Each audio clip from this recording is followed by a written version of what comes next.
Hello and welcome to the Handmade Festival online, the Christmas edition. I'm Momtaz Begum-Hossain. I'm a colour and crafts expert and I'm here with you all weekend along with our host of crafty expert guests. So we're bringing you all the festive cheer direct to your home this morning because it's less than 1 month to go until Christmas, which means this weekend, the last weekend in November, is the perfect time to be Christmas crafting. And judging by all the comments we've had from all over the country, wherever you are, it's a pretty grey day out there. So a good day for being inside and crafting. Now, I've got a couple of questions for you before we kickstart the morning. They'll come up on your screen today. Have you started your Christmas shopping yet?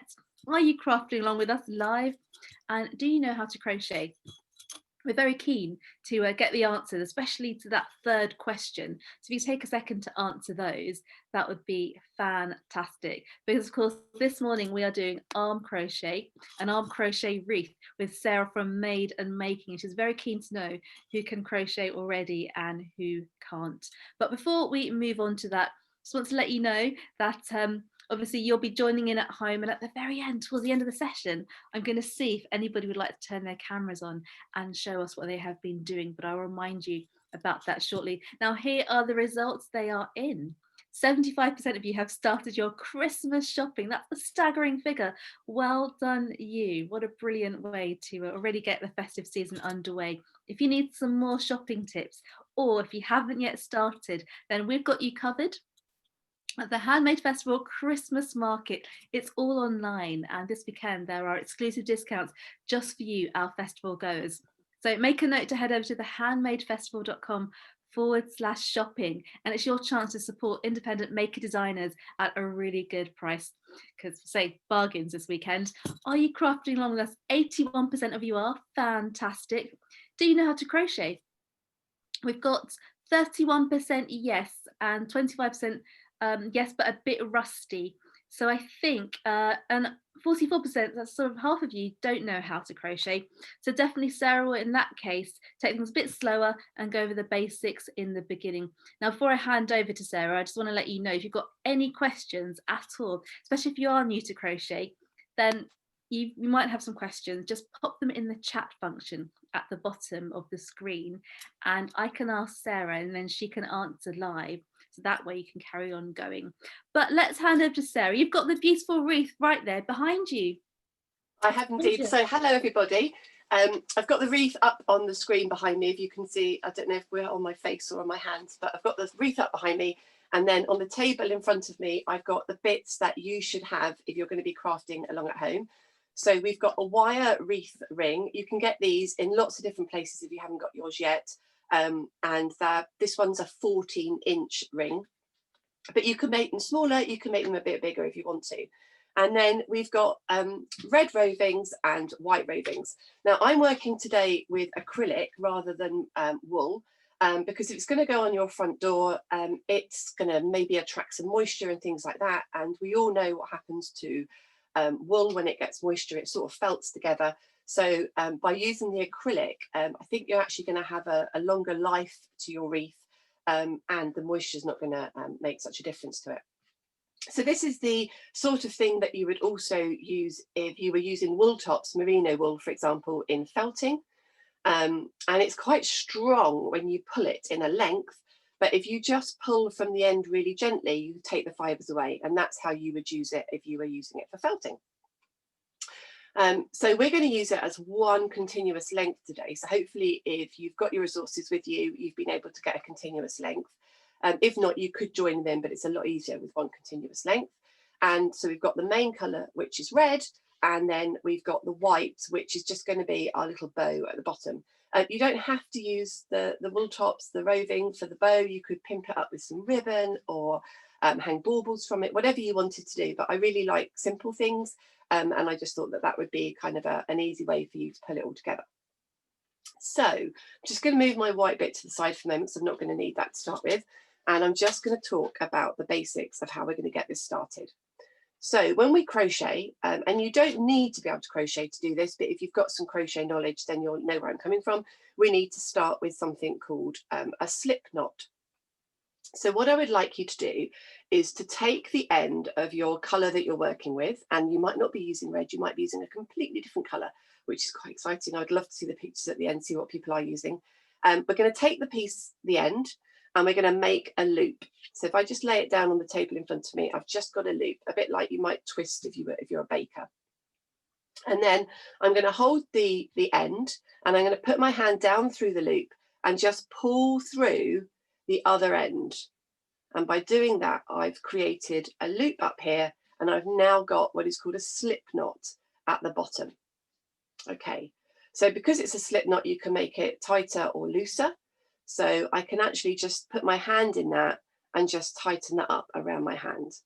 And I've tightened that knot up by pulling the ends. So when we start to crochet, this is what we would put on our hook. But today we're going to be using our hands and our arms. So it's going to be our arm or our hand that's going to be going through there. Now, point to note, if you've got any catchy jewelry on the hand that you're going to be using, take it off now. And also, if you've got a watch or any jangly bracelets on your wrist that you're going to be, that arm you're going to be using, take that off now, because it will get in the way and it will catch on the fibres of the roving. So I'm just going to give everyone a moment to do that and assume that everyone, unless we get any comments in the chat, are going to be okay. And then we're going to be working with our wreath, and I'm going to put my hand through my loop, and I'm going to lay my yarn so that it's over the top of my wreath ring. Can you show us the knot again, please? I can just do that one more time. So I've got that on the table in front of me. I bring a loop around like so. So the big tail that's going to the end of your yarn is over the top of the short end. Then I'm just going to hold on to the short end so that it doesn't get lost or get moved out of the way. I'm going to put my hand down through the loop and grab the end and pull it through. So I've got a loop at the top, and then I've got the knot around it.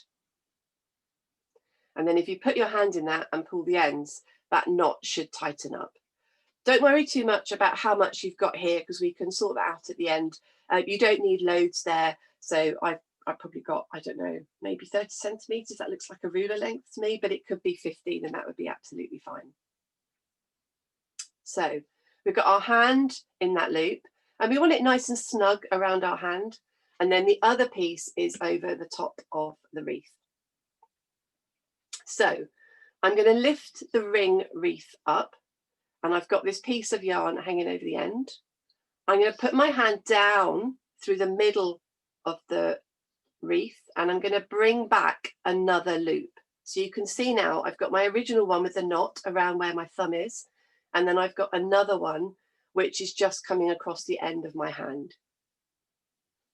And the rovings, they're now coming up from the underneath side of my wreath ring and coming up around my hand.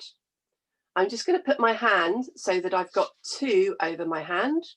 So I've just slid it up my hand a little bit, and then I'm going to grab the roving with my finger and thumb, and I'm going to pull that through both of the ones that were on my hand. And keep my hand in it like so. Okay. So if we were in crochet, this would be called a double crochet. So if you're familiar with crochet, what you're doing is you're crocheting through the wreath ring, doing double crochets, but using your hand. Okay, we'll do the next one, show that again. So I've got one on my hand at the moment, and the roving is coming away from the wreath ring. I'm going to put my hand down through the ring, and I'm going to bring the roving back. So I've got two bits around my hand. Just going to slide my hand up a little bit more, and then I'm going to catch the roving with my thumb and fingers, and I'm going to pull it through the ring, like so. And I've just twisted it now so that my hand is now sort of working around the edge of the ring, and you can begin to see the stitches coming up, and on the top edge you can begin to see loops forming. So the wonderful thing about this is that you can have a go with me now, and it might be a little bit loose, or might be quite tight, and then you can do it again. You can just unravel it and do it again to get perfect stitches every time. So don't worry too much if at the moment it's looking a little bit wobbly.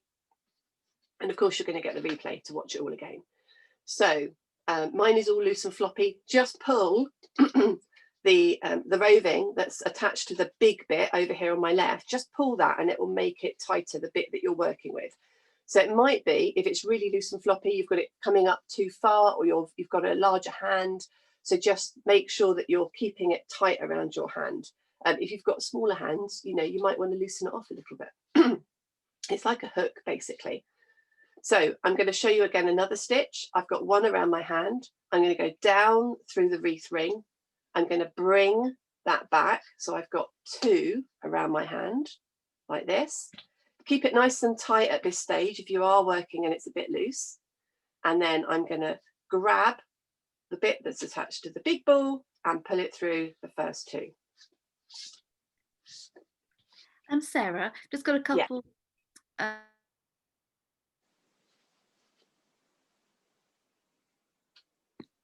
Oh, I can't hear you, I know a Momtaz. couple of people want to see the start of the wreath again. So just to reassure you, we are going to be sent the video definitely at the end, which means you can actually slow down and you'll be able to, you know, freeze the sections you want to go over. I do realise that if people haven't got the first stitch, it'll be hard for them to obviously continue. So I'm not sure if there's a way you can show us that first stitch again. A couple of people have asked. Yeah, and somebody else is asking, it's actually, so Louise, it's not on my wreath.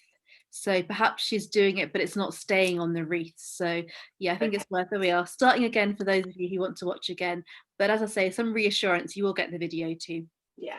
So if you would like to start again, just unravel back to, and as I say, if you do one and it's really loose, you can just take it apart, unravel it and go back to the beginning. So I've got one on my hand and I've got the, I'm going to call it the yarn now just to keep my words shorter. The yarn's going off to the left. I'm picking the wreath ring up. My hand is going down through the middle of the wreath ring, grabbing the yarn and bringing it back up. So I've got 2 things around my hand. And then from there, keeping it nice and tight, if it's been working loose, I'm just going to pull that yarn through both of those loops. And that's my first one. We can tighten it up at the end, so don't worry if it's really floppy. So my hand's now in the loop I've just pulled through. And then these stitches are all the same, going down through the wreath ring, grabbing the yarn, bringing it back up. So you've got 2 on your hand, and then pulling another loop from the yarn through both of those. And then your stitches will come up around the edge.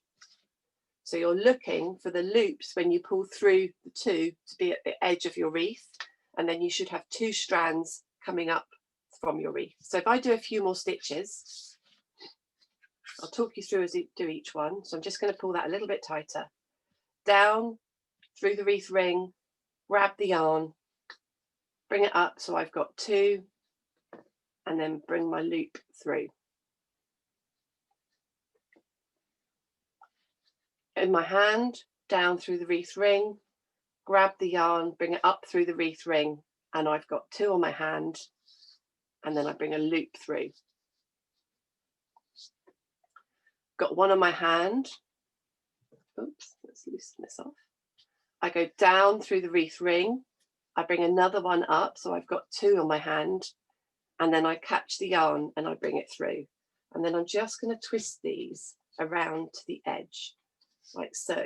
And then if they are a bit loose, you can just bunch them up a bit, just squidge them up to the edge. Loosen off. I've got a really big pile of red here that's just off camera. So I've got 1 in my hand and going down through the ring. I'm bringing another one back that's on top of my hand, and then I'm going to grab the yarn and pull it through both. Got 1 on my hand and going down through the wreath ring and grabbing the yarn and bringing another one back through the wreath ring.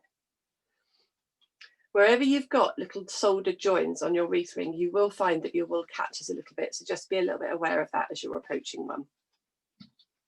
With 2 on my hand, I just grab the yarn and I pull it all through. Keep it nice and tight around your hand. Go down through the ring, grab the yarn and bring it back so you've got 2 on your hand. Pull it through the 2 on your hand, and you've got another one up there. And so hopefully you can see that that's all beginning to form. These are what we call the stitches at the top, and these bits down here are the stems. So that's almost halfway around mine. How are we doing for time? All good, brilliant for time. So is anyone struggling that they'd like me to repeat any of these steps? Nobody waiting at the moment, but do let us know.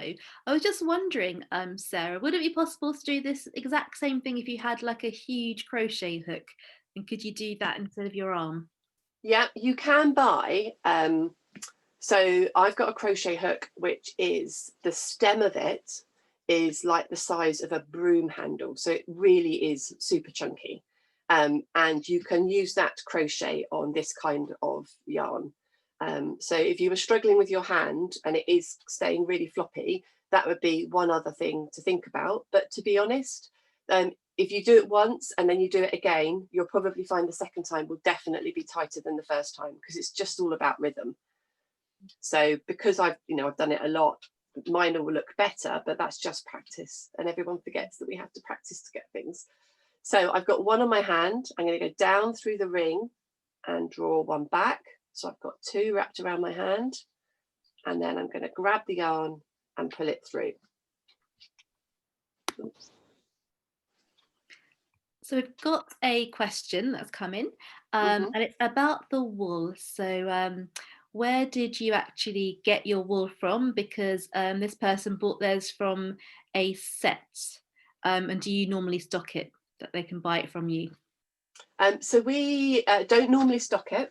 Sadly, we haven't got the room to keep loads of things in stock. But 2 places that I would recommend.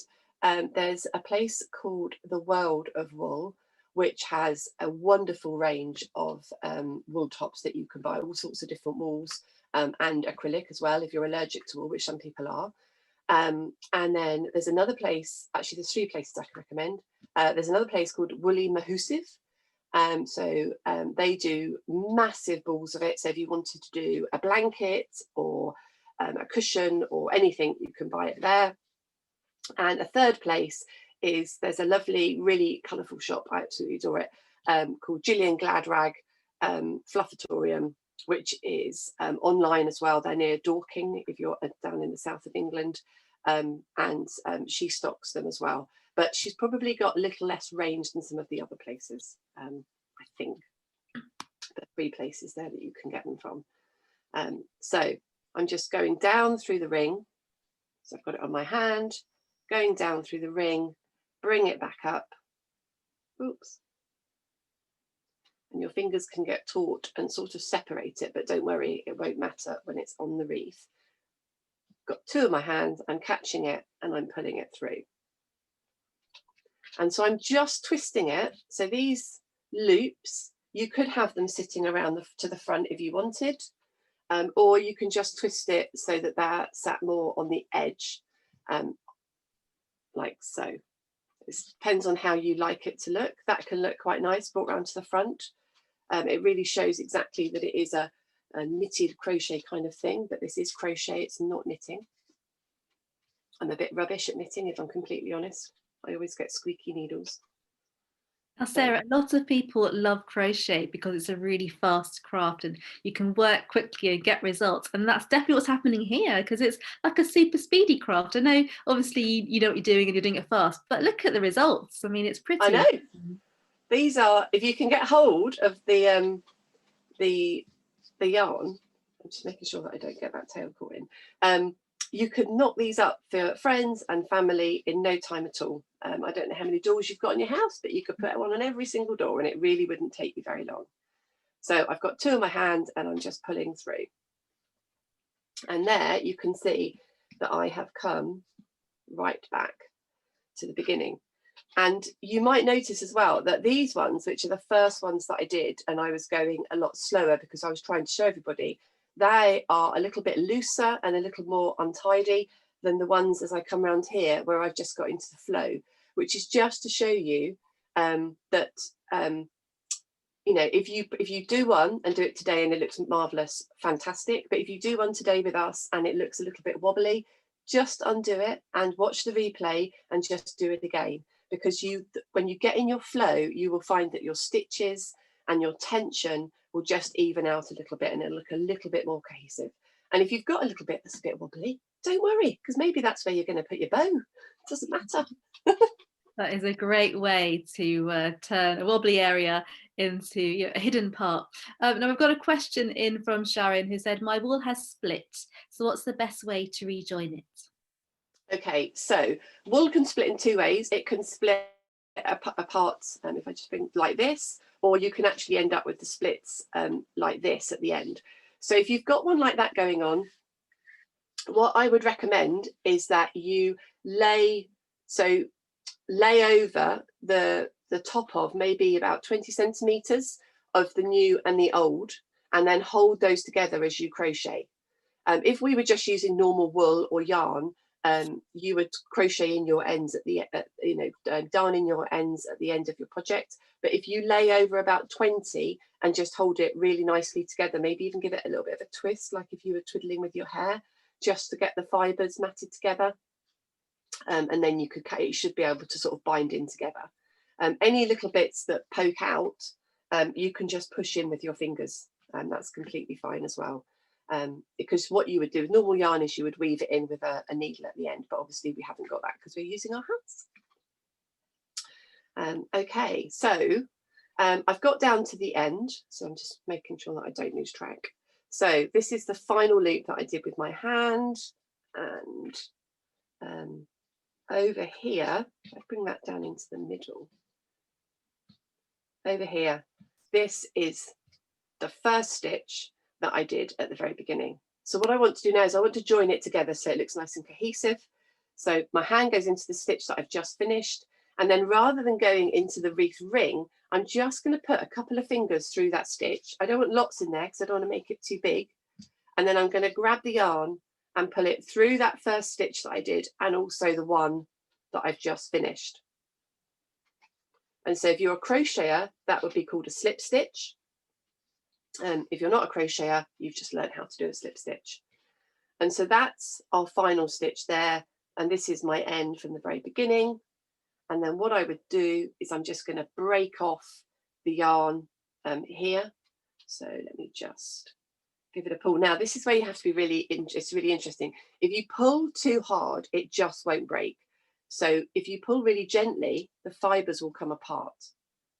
So it's trying to pull without putting too much pressure on it. And there you can see it's all wispy. And then that wisp, that end, I'm just going to take through my last stitch.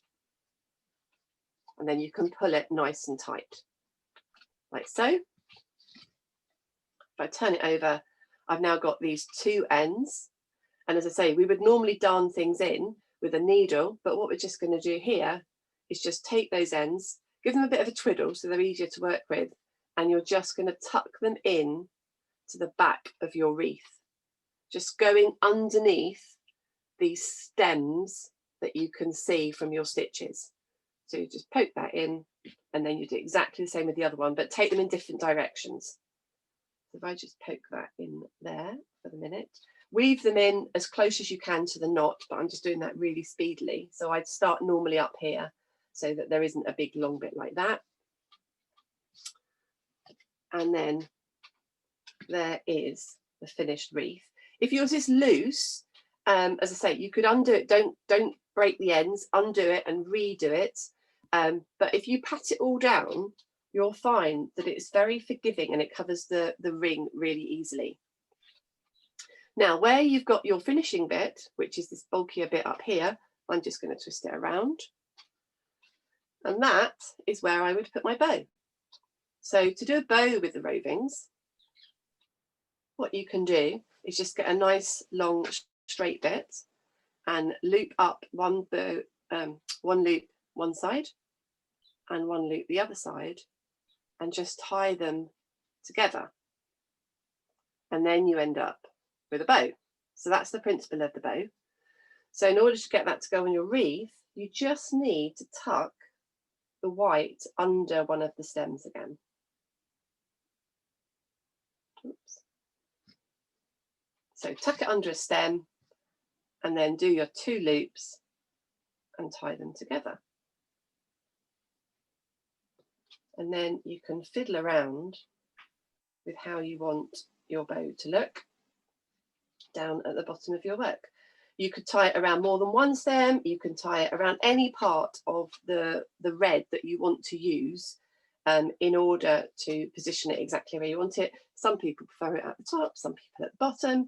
You might be wanting to attach some other things to it. And remember, you've got the wire ring as the base. So if you're going to attach, I don't know, maybe some little brightly coloured baubles or something, you can just expose by pushing apart your stitches the wire wreath, attach your bauble to the wire because it's going to be more, it's going to be a firmer, stronger attachment, and then just pat the rovings back down, the yarn back down to exactly how you want it to sit and cover.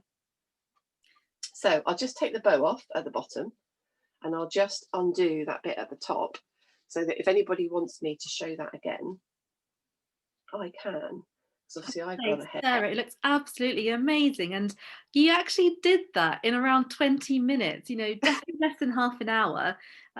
Really, really impressive. Just goes to show what you can do. If you've got a solid, you know, a solid half an hour, it's the only time you've got, you can still achieve an entire handmade craft in that time. Yeah, and it looks so, well, it just looks really stunning. It's really simple.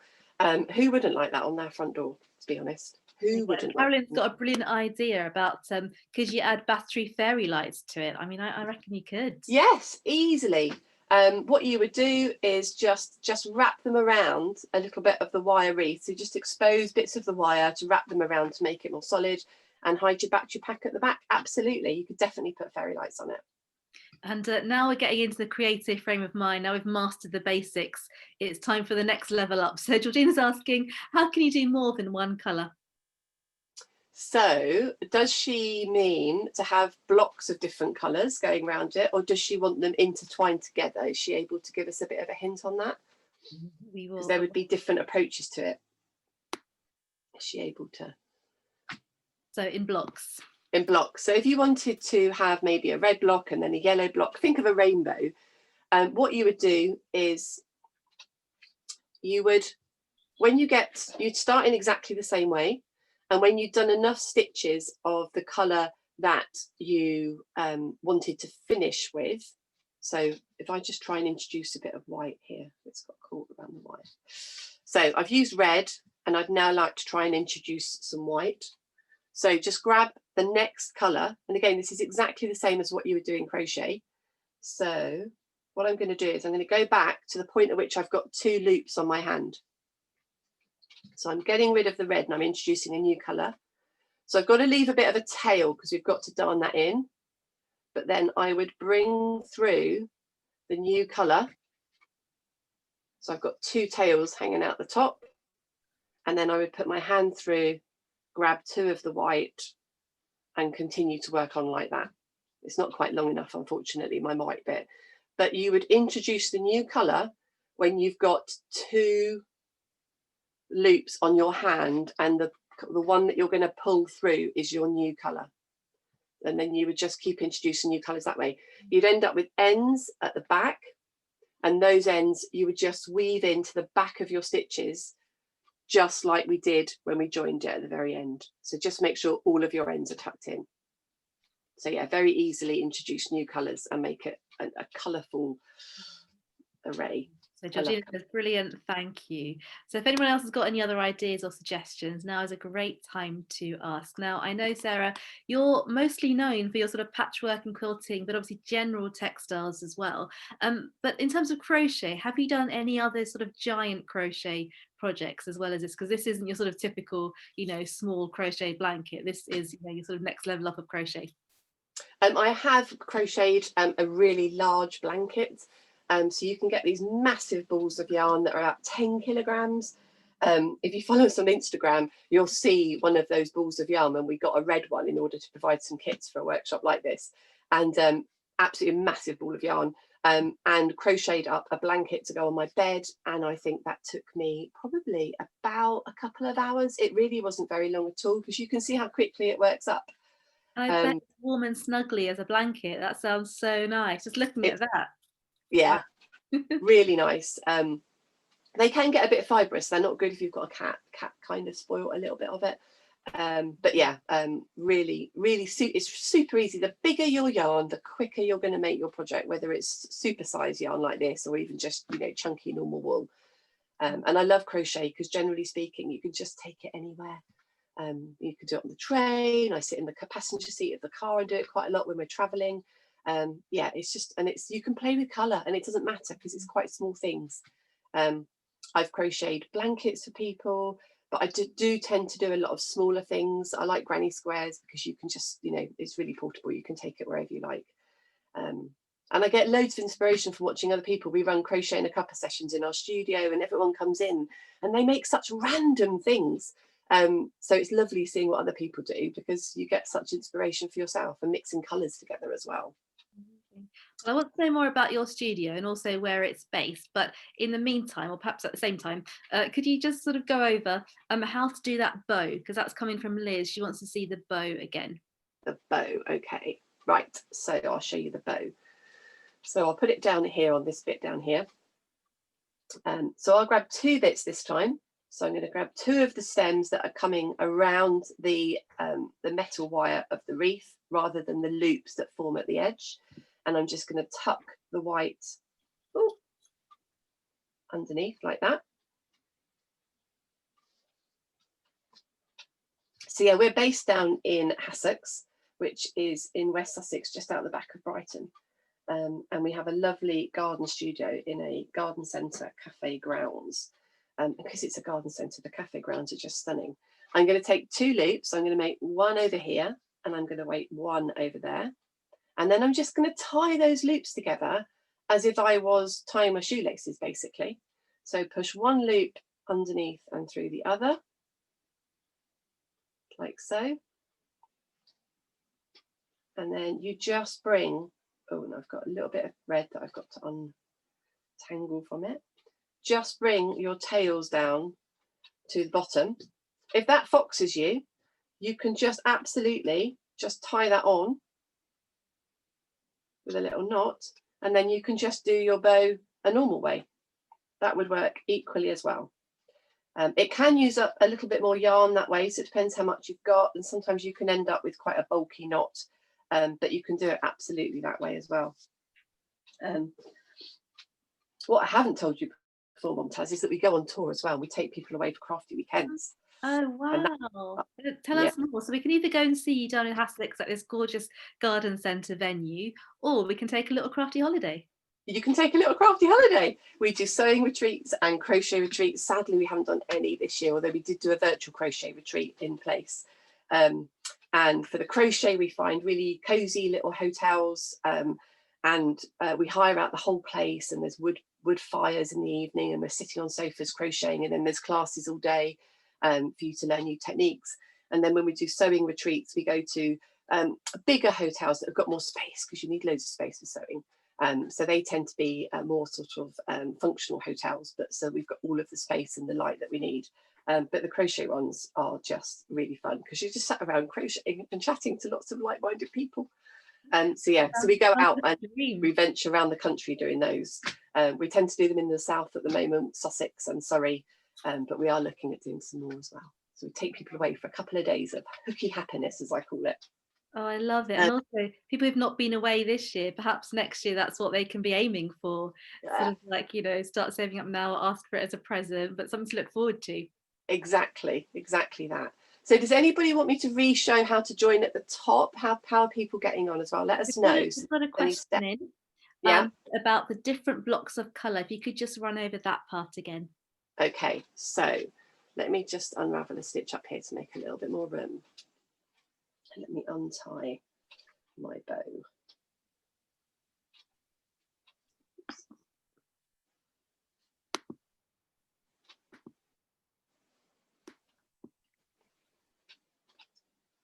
Oops. So remembering that we are going to introduce the new colour when we've got 2 loops around our hand. So that's the stage at which we're going to introduce the new colour. So you would leave your old colour just to the side, and then you're going to pull through, I'm going to see if I can pull through as little as possible, the new colour. So you can see that I've now got a white loop coming through. And then that goes down. I'm going to grab another one.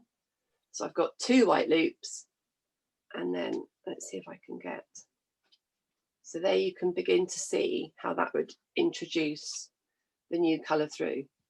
And then I've got my next loop of white. So when you've got 2 loops on your hand, you're going to introduce the new colour by pulling through the new colour rather than the old colour. That's when you're going to pull through. And you're going to end up with some tails of the old colour, which you'll turn over. And if I use the white as an example, you're going to tuck that in behind your stitches like that on the back. So it's all nicely tied in, and you won't see that at all on the front. So don't worry about the fact that, oh, it's going to be showing through to the front. It won't at all. You can tuck it in quite easily so that it won't show through. And you'll just have lots of ends that you've just got to tuck in at the end, depending on how many different colours you introduce. Because it's giant, I'm trying to think how many stitches I've got around here. 1, 2, 3, 4, 5, 6, 7, 8, 9, 10, 11, 12, 13. I probably had about 15 stitches going around my wreath. So, you know, you would probably want to do maybe 3, well, it depends how many colours you want to do, but because of all of the extra threading everything in, maybe do 3 stitches of colour before you introduce a new one, just so that you can make sure it was going to work together with all the ends going in at the back. Otherwise it would get super bulky at the back. But have a play around, basically. Experiment. That's the lovely thing about crafting. And Sarah, you mentioned towards the beginning that if somebody hasn't got this big, long, joined up piece, they could join together smaller pieces. Yeah. Can you just go over the best way to join if you had to do that instead of having what you've got? Okay, so you could join it in exactly the same way as introducing a new colour, but what you could also do is lay your colours together. So if I run out of red and I needed some more red, I would put my 2 bits of red together like so, and then when I'm crocheting with them, let's try introducing them. Oops. I would just pull through both bits, and you see it's just sitting together around my hand. So these would normally be the same colour, and then you would just carry on working in exactly the same way. And it's a slightly easier way of doing it, because you can blend them together by holding them. I pull that back out the way. Good job, I've got a big desk. Just by holding them on top of each other, you can sort of blend them in together because they are the same colour. But I wouldn't do that if I was introducing a new colour to block, because it's not such a defined start and finish point. When you're introducing a new colour, you want that start and finish, so you'd introduce it by pulling it through. Definitely. Great. Fantastic. Now tell us where we can find you. I know it's Maiden Making is the name of your company. So tell us about your website and your social media so we can find out when the next holiday dates are. So we're www.madeandmaking, not the ampersand, but the full word. So madeandmaking.co.uk. We're on Instagram at Made and Making, and Made and Making on Facebook as well. We're quite good. I'm not one of these people for curating a really pretty Instagram page. We just show you lots of what we're up to, so you get a feel for what we're doing. We've got loads of new workshops starting up again on Thursday, which I'm really excited about because I miss seeing people face to face. We're based, as I say, we're based down in West Sussex, just out the back of Brighton. There's a direct train from London to Hassocks, and we're a 5-minute walk from the station. And yeah, we're situated in beautiful grounds of a garden centre cafe. We have taken some of our workshops online as well over this year. So we have got some of our workshops online. You can check those out on the website. And we've also put together some of our workshops as kits as well. So with Christmas coming up, you can, instead of, you can't attend a workshop, you can buy the kit and you can do the workshop at home. And some of those come with a full video tutorial if it's needed to show you exactly how to do it. So it's like a sewing lesson and a kit all in one. So yeah, I just love crafting. And when we reopened after the summer lockdown, so many people were so thankful to have a safe space to come back to meet like-minded people and just relax and chill out. So it's just been really nice to try and give people that opportunity to carry on doing some crafting in a shared environment like this. This is why this is such a brilliant weekend, bringing people together and crafting. Absolutely, I couldn't agree more. And of course, that pleasure of crafting with somebody, and they can say to you, "Oh, that looks really great," or "How did you do that?" And it really builds this community and new friends, of course, as well. Yeah, we've got lots of people that are, if you were to put them in a room, would not be friends at all, and they've come into Made and Making and they've sat down and got to know each other and attended a few sessions, and they are that, well, normally around now they would be organising Christmas dinners all together. So yeah. Oh, I'm so pleased you get to reopen this week. Now, I think it might be a nice time to see how everyone's getting on at home. What do you think? Should we? Yeah, see if definitely. Let's see what colours we've got. So we've got a button at the bottom of the screen that says raise your hand. So all you need to do is click on there, and we'll then turn on your cameras and you can hold up your wreath and we can see, as you say, Sarah said at the beginning, which colours are you using? So now we get to find out. Because you don't have to if you don't want to, but we would definitely love to. We can just tell you how great it is, so well worth it. So I'll give a few seconds for all that to happen. Oh, hey! Wow, Helen, yours is like identical to Sarah's. Wow. Oh, we've got another Helen and Doreen. Oh, this is really exciting. Oh, wow. Oh, we've got some green. Oh. Wow. I think it's a great colour going with the red, Sarah, because it's definitely I love red. Red's my favourite colour. Wow. I would love to know where people are going to hang their wreaths as well. So, in fact, I think you can either turn on your audio, turn on your volume and tell us if you want, or you can pop it in the chat and we can find out. Oh, look, we've got a coloured one. Someone's gone for the pop colours. Doreen, fantastic. Wonderful. Oh, I love the green one. Whole wall in my studio here is green. We've got some multicoloured wool there, sort of white and blue. Yeah. Christine. Fantastic. Mine is going to my grandparents, said one of the Helens, and we've got a couple of Helens. Oh, that's wonderful. What a nice thing. Oh, there's another green one. Oh, beautiful. So beautiful. Oh, they just look so lovely and cozy. I bet everyone wants to cuddle them as well.